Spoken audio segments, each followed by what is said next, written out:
ရဲ့တင်ကန်းစာဒီလောကအကြောင်းလည်းမသိသေးပါခြေလမ်းတိုင်းမှာမျောလင့်ချက်တွေနဲ့အသက်ရှင်နေခဲ့ရောတိုင်းတစ်ပါးမှာလုံးလုံးနေကြတဲ့မြန်မာပြည်သူပြည်သားများရဲ့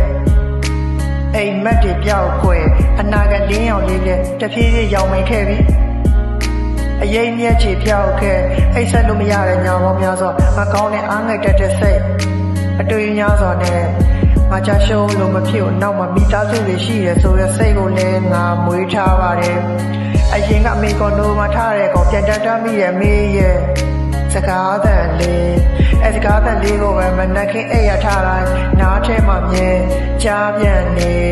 စိတ်ဆက်ဖို့အားမှန်ပြေခြေလမ်းတိုင်းကအသွားပြန်၍မတည်မြဲခြင်းနေပေါ်တဲ့လောကမှာခွဲခြားတတ်ပါသေးတဲ့အားမှန်တွေကန်ဆုံးပြီးရင်ကန်ကောင်းမှာပါကြုံတွေ့ရတဲ့ဘဝကံတွေပျော်ရွှင်ခြင်းနဲ့တည်လာပါဆူတောင်းမိတဲ့ဘုရားတန်ရှေ့ဘဝရဲ့တင်ကန်းစာဒီလော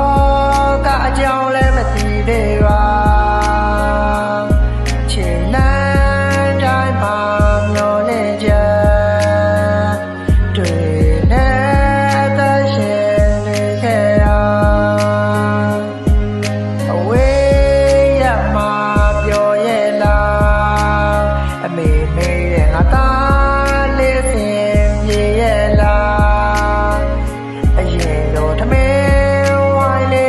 ဆုံးတော့လို့ပြောစရာခိုင်တမ်းများကိုပြန်သတိရ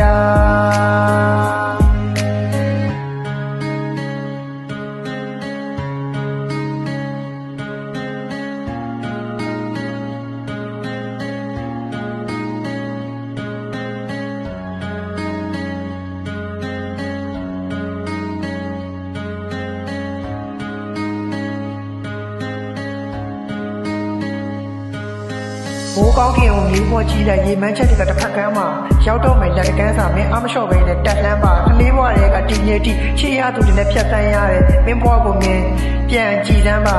ချမ်းတန်းလုံးနဲ့တည်လမ်းများပန်းတိုင်းတစ်ခုကိုရီမန်းတာခွန်အားကိုစုပ်ကယုံကြည်မှုနဲ့မိပန်းတာအနေကြရင်ပြန်ရမှာပါမင်းမိုးရဲ့မြင်မိညံမှာအငယ်ချင်းတွေကိုတတိရတယ်ငါ့ကိုလည်းဘယ်လိုရီမန်းပါဘသူ့ကိုမှလည်းအားမကြောက်တော့ဘသူ့ကိုမှလည်းထင်မသေးဘူးလမ်းအစားမှလမ်းအဆုပ်အရေးအောင်တစ်ခုတော့မမြင်သေးဘူးတောကမုံတိုင်းတိုက်ပြီးသွားရင်လေပြင်းငင်းတော့ရှိမှာပဲဟုတ်လားဘဝရုန်းကန်ရမယ်ဆိုတာသိလာတယ်အယုံမလွယ်နဲ့ရင်းချက်မှာငါတို့ရှိရမင်းဘက်မှာဓာတ်နဲ့ထိုးမသေးရမဟုတ်စကလုံးတွေနဲ့ပြက်တက်ကဆိုးရွားလုံးနဲ့ဖြစ်ပြက်များခေါင်းနဲ့မထဲနဲ့မင်းဆက်သွားကိုဘဝနဲ့ကိုအတားစီးများစွာနေပြတ်သွားဝါ